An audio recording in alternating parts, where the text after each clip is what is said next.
Hello, sports fans. Welcome to Super Sports Central. Today, we're going to be ranking every MLB third baseman. So, yesterday I did second baseman, and I'll keep doing position by position in the future. So, we are back at the tier list.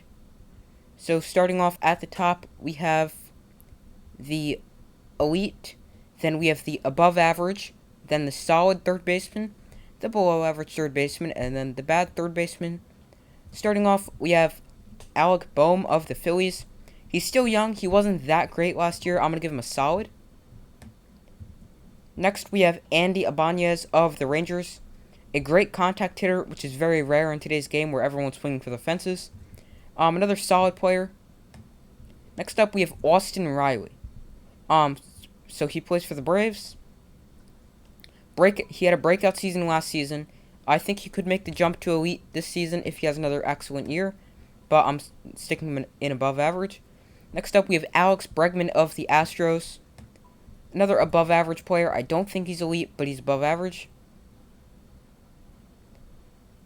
So, next up, we have Yamir Candelario.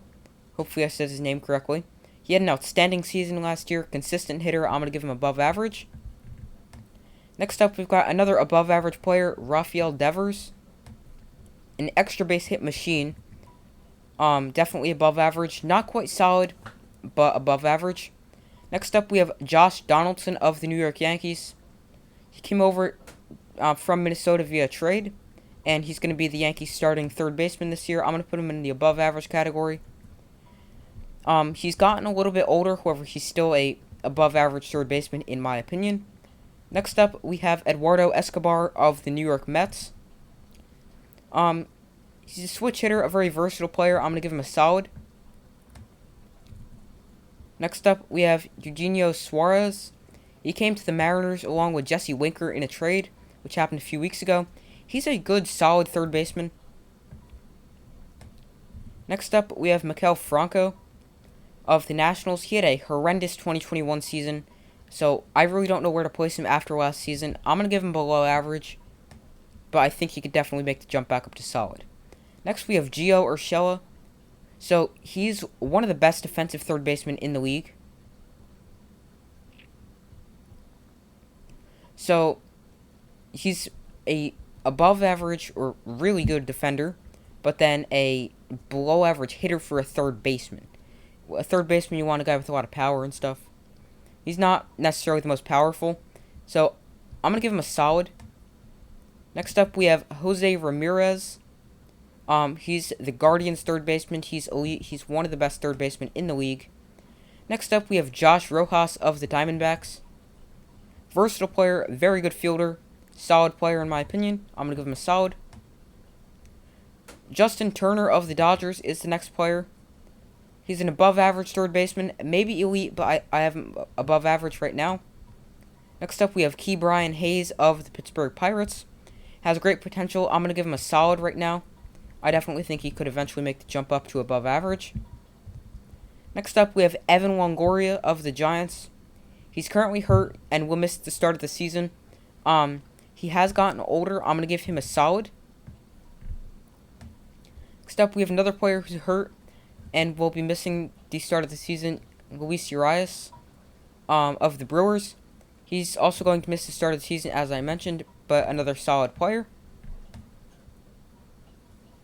Next up, we have Manny Machado of the Padres. I think he's an elite third baseman. Still a very good hitter. Good fielder. Next up, we have Matt Chapman, another elite player now on the Blue Jays after the trade. Next up, we have Ryan McMahon of the Rockies. Solidly in the above average category. It's a weird way to say it, but I think he's an above average third baseman, sorry. He can also play first base and second base. Next up, we have Mike Moustakas of the Cincinnati Reds. He had several injuries last year. However, when he's healthy, he's an above average third baseman. Above average. Nolan Arenado, he's still an elite third baseman. Next up, we have Chad Pinder of the A's. Great defender no matter where you put him. Like a utility man who's going to be playing third base. Solid. Next up, we have Ramon Urias of the Orioles. Not many people know who he is. However, I think he's a solid player and could end up being pretty good. Next up, we have Anthony Rendon. Too many injuries last year, slowing down his production, obviously, caused him to be in the above average category. But I still think he's a very, very good third baseman. Next up, we have Jonathan VR of the Cubs. Still solid. He's gotten older, however, he's still a solid third baseman. Next up, we have Joey Wendell, now on the Marlins, I believe. He's a good, solid, versatile player. He gets a solid. Next up, we have former number 1 prospect Bobby Witt Jr. for the Royals. Haven't seen him much, so I'm going to give him a solid. Obviously, there's high expectations for him as he was a former number 1 overall prospect. Next up, we have Yandy Diaz of the Rays. A corner infielder, can play either first or third. I'm going to give him a solid.